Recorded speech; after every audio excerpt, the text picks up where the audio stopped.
Halo, assalamualaikum warahmatullahi wabarakatuh. Jumpa lagi dengan Bunda Syarifah di sini dalam ilmu pengetahuan alam dan sosial bab 6 topik B. Indonesiaku kaya hayatinya. Baik, sebelumnya kita berdoa terlebih dahulu. Bismillahirrahmanirrahim.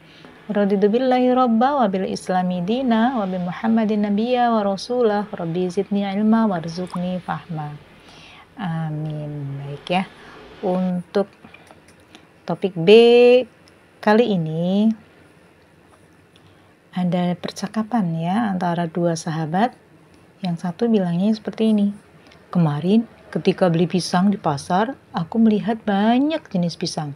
Ada pisang tanduk, pisang ambon, pisang kepok, dan banyak lagi. Banyak juga ya jenis pisang. Ini aku bawa mangga arum manis. Kata ayahku, mangga di Indonesia juga banyak jenisnya. Oke ya. Jadi itulah ya kekayaannya Indonesia. Jadi muncul nih ada 3 pertanyaan esensial ya. Yang pertama, bagaimana sih sebenarnya pengaruh geografis Indonesia terhadap keanekaragaman hayatinya? Kemudian yang kedua, apa keanekaragaman hayati yang ada di tempat tinggalku?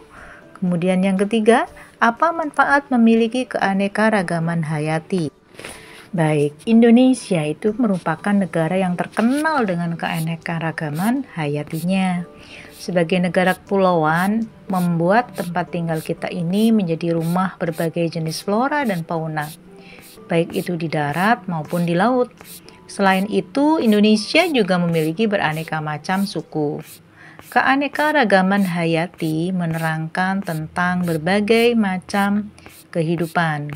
Bisa keanekaragaman genetik atau sifat, jenis atau spesies, dan ekosistem. Yuk kita pelajari bersama mengenai ketiga keanekaragaman ini. Baik ya, judulnya materinya ini tentang keanekaragaman hayati ya. Amatilah gambar di bawah ini. Makhluk hidup apa saja yang kalian temukan? Di mana saja mereka bisa hidup? Macam-macam makhluk hidup yang kalian temukan merupakan keanekaragaman jenis. Makhluk hidup ini juga bisa hidup di lingkungan yang bermacam-macam. Ini merupakan keanekaragaman ekosistem. Lalu, bagaimana dengan keanekaragaman genetik? Mari amati teman-teman yang ada di kelas kalian. Walau termasuk dalam satu jenis makhluk hidup yang disebut manusia, tetapi manusia berbeda-beda. Ada yang berkulit putih, sawo matang, kuning langsat, atau hitam. Rambutnya pun ada yang lurus, keriting, atau ikal. Walaupun dalam satu keluarga, perbedaan-perbedaan tersebut bisa kalian temukan. Inilah yang dinamakan keanekaragaman genetik. Perbedaan-perbedaan tersebut dapat terjadi karena dalam setiap makhluk hidup terdapat gen atau pembawa sifat gen inilah yang memengaruhi sifat-sifat manusia, termasuk sifat fisik. Apakah kalian bisa melihat keanekaragaman genetik dalam gambar di atas? Di bawah ini ya. Jadi dalam materi sekarang ini keanekaragaman hayati, tadi ada beberapa kata yang agak belum dimengerti ya oleh kalian ya. Ada hayati, flora, fauna, genetik, dan gen ya. Hayati adalah berhubungan atau berasal dari makhluk hidup. Kalau flora lebih ke alam tumbuh-tumbuhan ya di suatu daerah.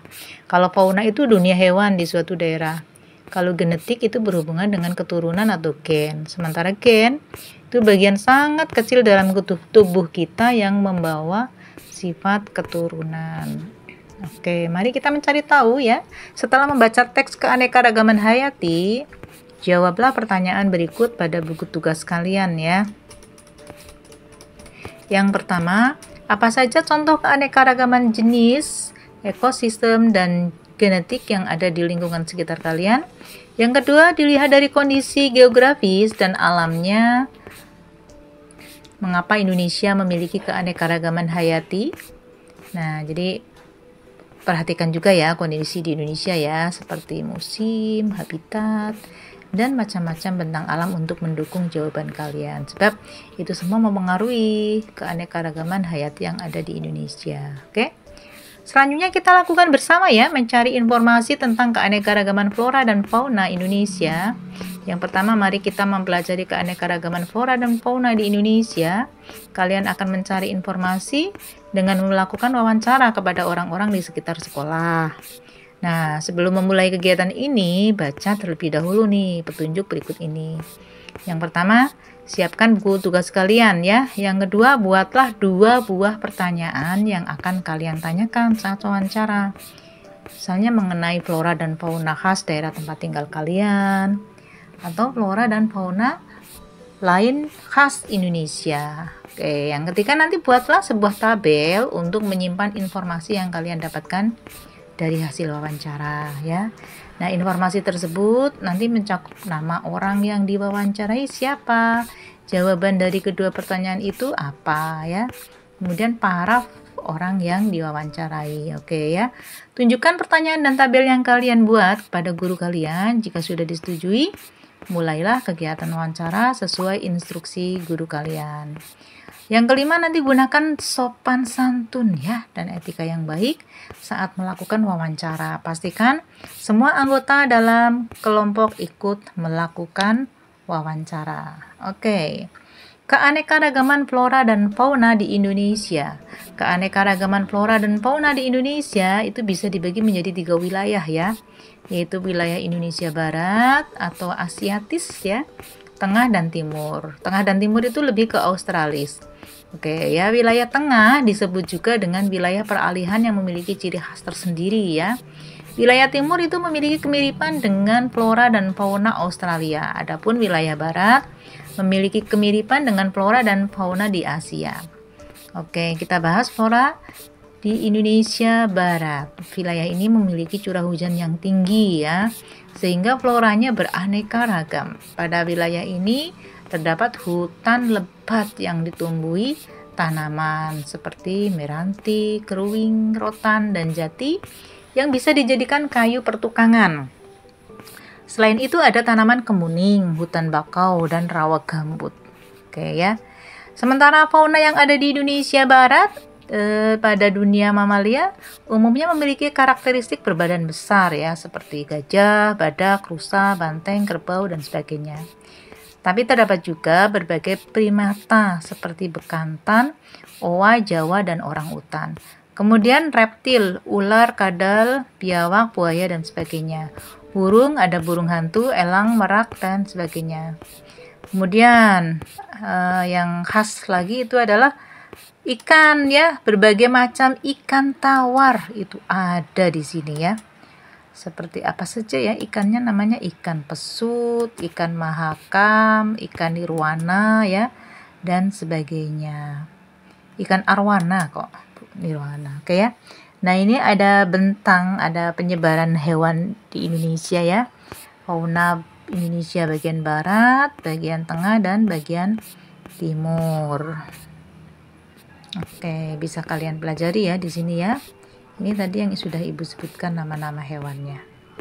Oke, selanjutnya di Indonesia Tengah floranya ya, untuk curah hujan yang rendah dan relatif kering membuat flora di wilayah ini didominasi oleh stepa tropis dan sabana. Contoh flora tipe peralihan antara lain anggrek, cengkeh, cendana, pala, dan eboni. Flora di daerah pantai akan mirip dengan flora di wilayah timur, sedangkan flora di gurun memiliki kemiripan dengan yang ada di Kalimantan.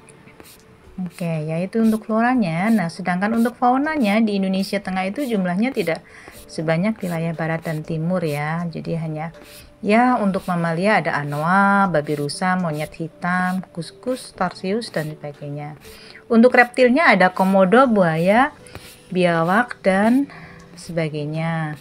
Kemudian untuk burung itu ada maleo, kemudian ada kakak tua, nuri, rangkong, dan sebagainya. Untuk flora di Indonesia Timur itu didominasi oleh hutan hujan tropis ya di sana, Jadi ada hutan musim dan ada hutan bakau juga di daerah pesisir. Contohnya di sana ada pohon matoa ya, pohon sagu, ficus, jati, merbau dan sebagainya. Untuk fauna di Indonesia Timur memiliki karakteristik ukuran tubuh yang tidak terlalu besar dan mamalianya berkantong ya. Mamalia contohnya kuskus, kanguru, walabi, landak irian dan kelelawar. Untuk reptil ada kadal, buaya, biawak, ular dan sebagainya. Burung ada cendrawasih, kasuari, nuri, maleo dan sebagainya. Oke, mari lakukan bersama ya, memahami manfaat keanekaragaman hayati dan aktivitas yang mengancamnya. Berkumpullah kembali dengan teman sekelompok, siapkan kertas karton atau kertas Samson ya. Dan alat mewarnainya jangan lupa. Nah, perhatikan petunjuk berikut sebelum memulai kegiatan. Yang pertama nih, kalian diskusikan hal berikut nih dalam kelompok ya. Manfaat apa saja yang bisa diambil dari keanekaragaman hayati. Kelompokkan manfaat yang sudah kalian tuliskan ya, kemudian manakah yang termasuk manfaat di bidang ekonomi dan manakah yang termasuk manfaat di bidang iptek. Kemudian aktivitas-aktivitas apa yang bisa mengancam keanekaragaman hayati di Indonesia. Tuliskan ide-ide kelompok kalian pada kertas dan hias dengan alat mewarnai. Tulis dengan rapi agar bisa dibaca oleh teman yang lain. Tentukan perwakilan kelompok yang akan menjelaskan untuk masing-masing bidang kepada teman sekelas. Tentukan kira-kira gangguan pernapasan apa yang kalian atau orang tersebut alami beserta penyebabnya ya.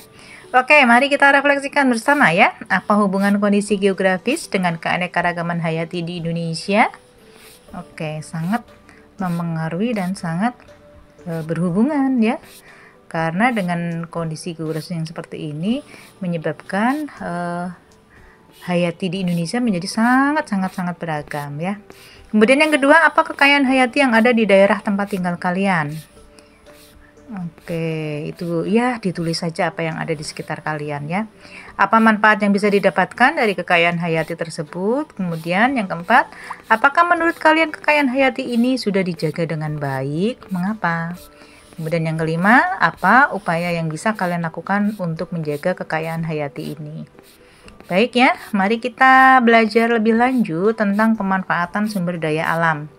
Tentunya masyarakat cenderung memanfaatkan bahan-bahan yang ada di sekitarnya untuk memenuhi kebutuhan sehari-hari mereka. Oleh karena itu, setiap wilayah Indonesia itu memiliki banyak keanekaragaman, membuat banyak sekali pemanfaatan secara tradisional yang kita miliki. Berikut beberapa pemanfaatan sumber daya alam. Yang pertama sebagai sumber bahan pangan ya. Kita memiliki banyak bumbu seperti lada, jahe, bawang, lengkuas, kunyit, serai, aneka cabai dan masih banyak lagi.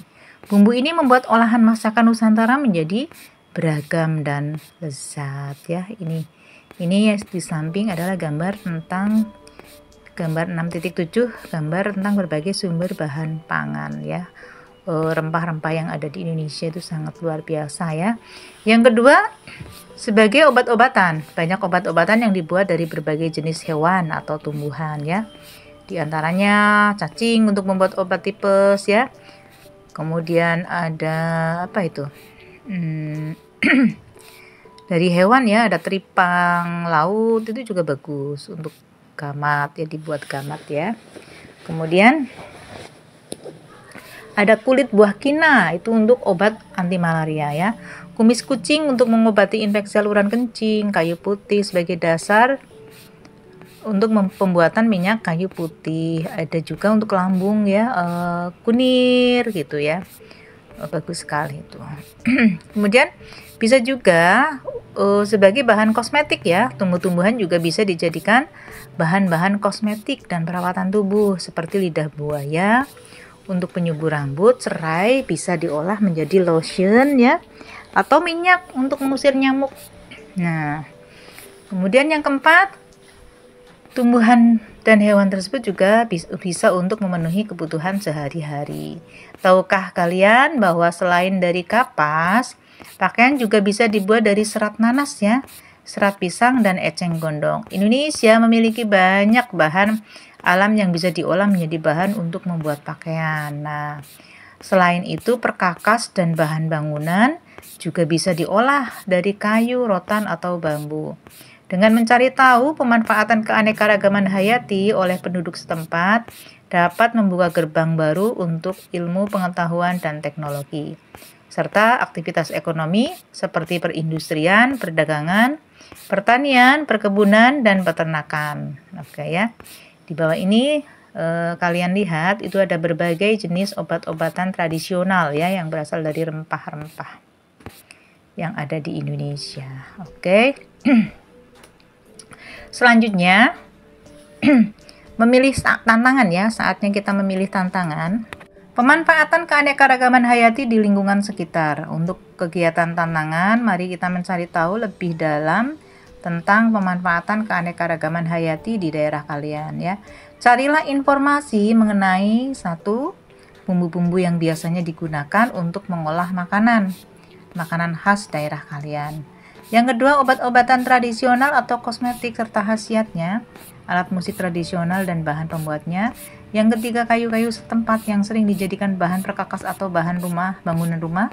Yang keempat, flora dan fauna yang menjadi lambang daerah kalian. Nah, kalian bisa mencari informasi melalui wawancara orang dewasa di sekitar kalian, buku atau internet. Jadi jika kalian sudah menyelesaikan tantangan ini, ceritakan hasilnya kepada teman dan guru kalian di sekolah ya. Oke, selamat mencoba. Nah, sekarang kita ngetes kemampuan apa sih yang sudah aku pelajari kali ini. Nah, gitu ya.